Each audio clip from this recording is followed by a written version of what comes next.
Meu Senhor e meu Deus, creio firmemente que estás aqui, que me vês, que me ouves. Adoro-te com profunda reverência. Peço-te perdão dos meus pecados e graça para fazer com fruto este tempo de oração. Minha Mãe Imaculada, São José, meu Pai, Senhor, anjos da minha guarda, intercedei por mim. Eu sou aquele padre que um dia contou a história do seu internamento no hospital por um Covid grave. E uma das coisas que me recordo, sem que esteja traumatizado, mas vem um pouco a propósito do Evangelho que eu quero comentar, é um dos pesadelos que tive. Pelos vistos, muitas das pessoas que estão ventiladas por causa do Covid têm uns pesadelos, uns delírios.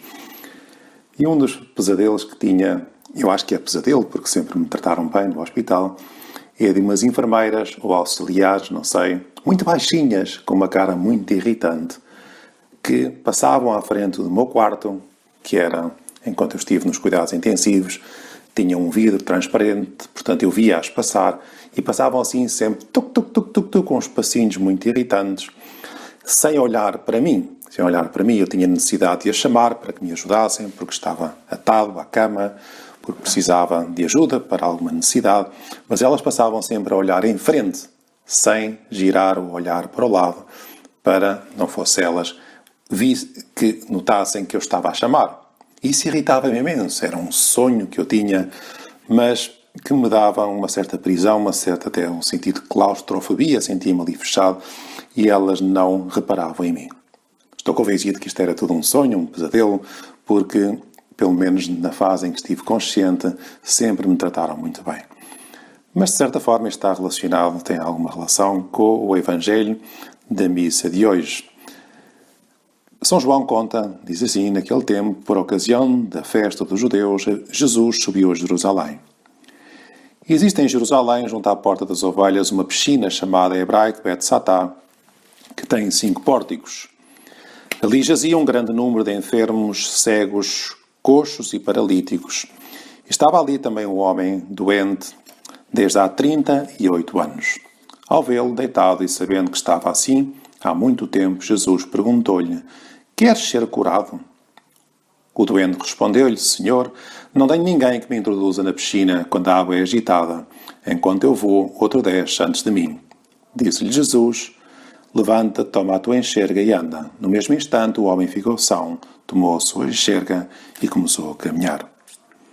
Era uma piscina que, segundo também acontecia noutras águas, com os judeus, achavam que algumas águas, certos tanques, a água de certos tanques de Jerusalém possuía virtudes curativas.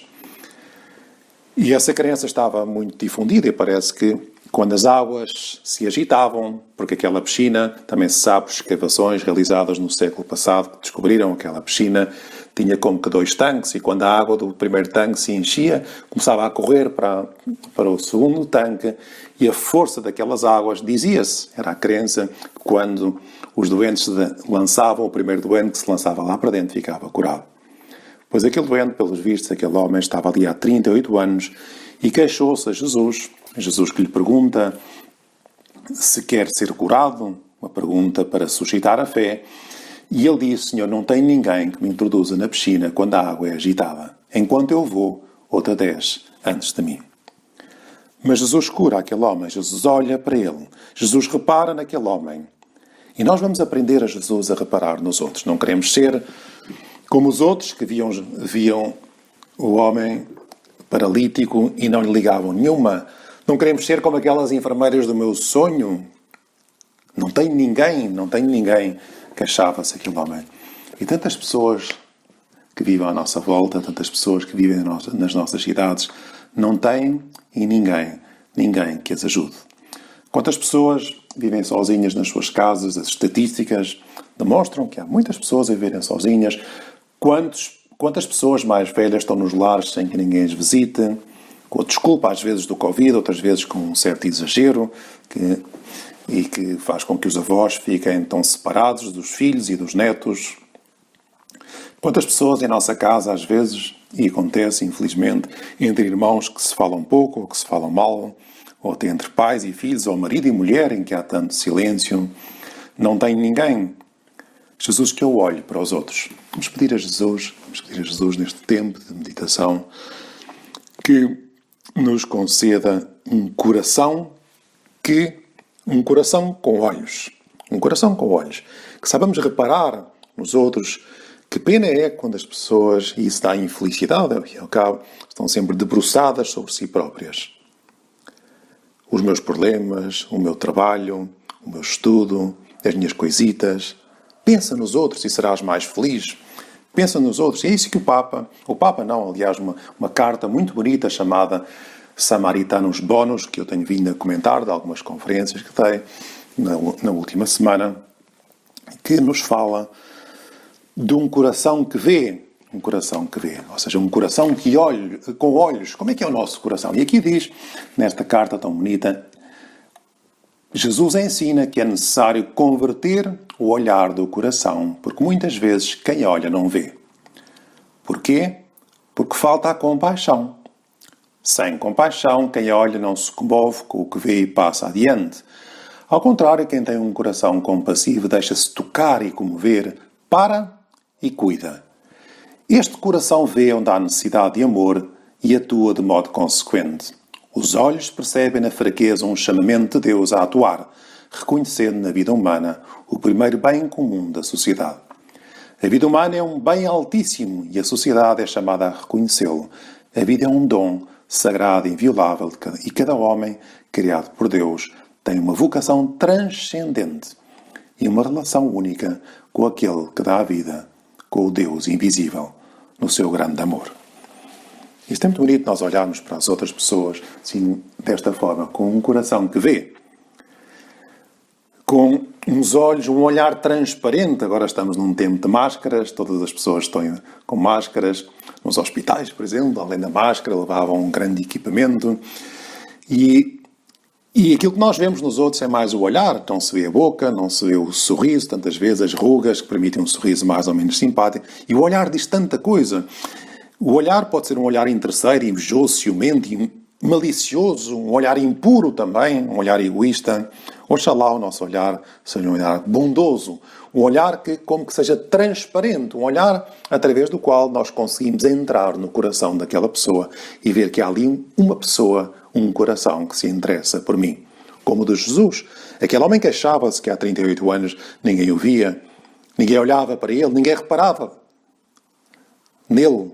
Jesus preocupa-se.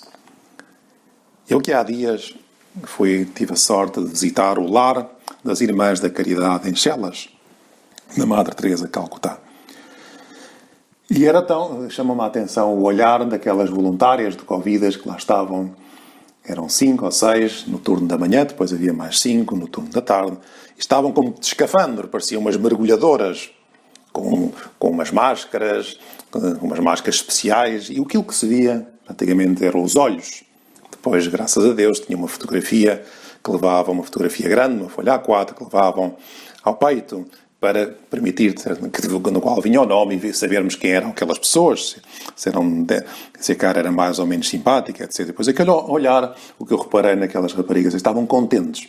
Estavam entregues, algumas estavam a esfregar o chão, outras estavam a ajudar uma senhora mais velhinha a levantar-se. Estavam contentes, era um olhar generoso. Outra das senhoras que lá estava internada estava tão contente, contava-me um médico voluntário naquele centro, porque ao fim de penso que eram 30 anos, celebrava pela primeira vez o seu aniversário. Nunca, até então, tinha festejado os seus anos. Estava tão contente, um contentamento que se expressava na alegria do seu olhar. Porque é assim, porque há mais felicidade em dar do que em receber. Há mais felicidade quando nós pensamos mais nos outros. Isso é verdade, pode suceder, quem está a escutar, quem está a fazer agora oração, que não tenhamos assim a possibilidade de visitar doentes, de ir ao hospital, mas temos certamente pessoas em nossa casa, vizinhos, familiares próximos, a quem podemos telefonar, a quem podemos levar o nosso coração, a bondade do nosso coração e, sobretudo, a bondade do olhar que reflete um coração bom. Um olhar profundo é aquilo que pedimos a Deus Nosso Senhor. Olhar que é fruto de um coração purificado, um coração que bate ao ritmo do coração de Deus, do amor de Deus. Jesus depois volta a encontrar aquele homem que curou no templo e diz àquele homem: não voltes a pecar, para que não te suceda coisa pior. Pois também é muito importante que esse olhar bondoso que procuramos ter vá mais fundo e se dê conta que o melhor bem que nós podemos dar aos outros é ajudá-los a estarem em graça de Deus, ajudá-los a estarem sem pecado. Pois agora que estamos e vamos avançando na Quaresma, podíamos pensar se não podíamos procurar a confissão ou levar também uma pessoa amiga, talvez uma pessoa que já não se confessa há 38 anos ou mais à confissão. Pois mais importante até que a saúde do corpo é a saúde da alma. Peçamos a Nossa Senhora que nos ajude. Dou-te graças, meu Deus, pelos bons propósitos, afetos e inspirações que me comunicaste nesta meditação. Peço-te ajuda para os pôr em prática. Minha Mãe Imaculada, São José, meu Pai, Senhor, anjos da minha guarda, intercedei por mim.